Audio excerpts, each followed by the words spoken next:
In 524 BC, the known world was ruled by the Persian Empire. Their king, Cambyses II, commanded an empire so vast his will was law until he met the deserts. Cambyses had conquered Egypt, but one thing defied him: the ancient Oracle of Amun at the Siwa oasis. For an insult, the king demanded absolute retribution. He dispatched a punitive expedition unlike any seen before: 50,000 Persian soldiers.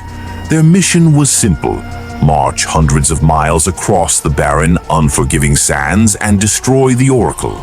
They were swallowed whole. They never arrived. They never returned. And for 2,500 years, not a single bone has been found. This is the ultimate riddle of the ancient world. This is the mystery of the Lost Army of Cambyses. To understand what happened, we must turn to our one and only source, the great Greek historian Herodotus. Writing about 75 years after the event, Herodotus recounts the disappearance based on what he was told by the Ammonians, the people of the oasis. The massive army successfully crossed the first half of the desert, 7 days of marching, and reached a place known as the oasis. They continued onward, reaching the midway point. It was midday and the soldiers stopped for a meal. Suddenly, a wind arose from the south, strong and deadly. This wasn't a dust cloud, it was a khamsin, a windstorm so immense it carried vast columns of whirling sand. Herodotus wrote, "It covered up the troops and caused them wholly to disappear. Thus, according to the Ammonians, did it fare with this army. 50,000 men vanished in minutes." The question for modern historians is, was this an act of nature or a perfectly crafted lie? The most dramatic theory is the simplest. The army was swallowed by the desert.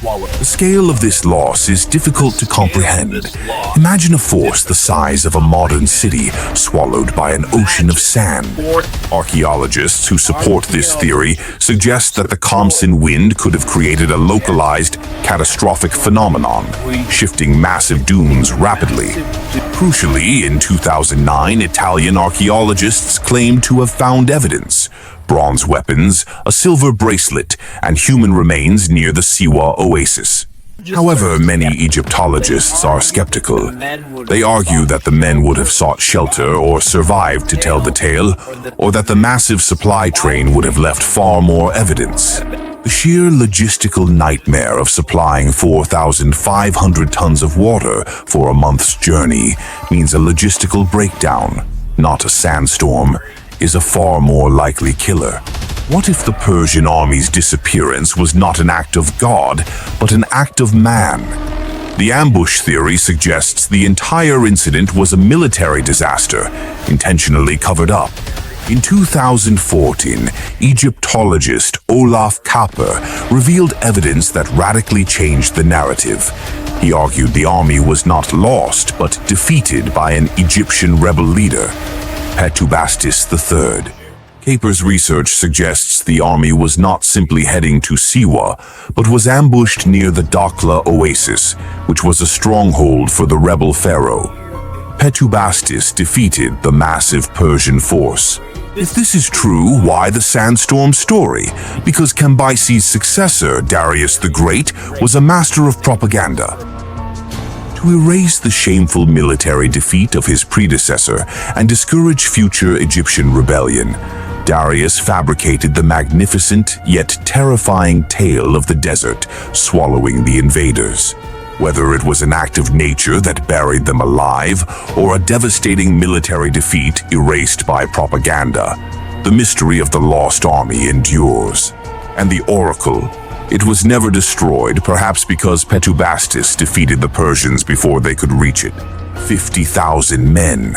An army that simply vanished from the pages of history, leaving us only a fantastic myth.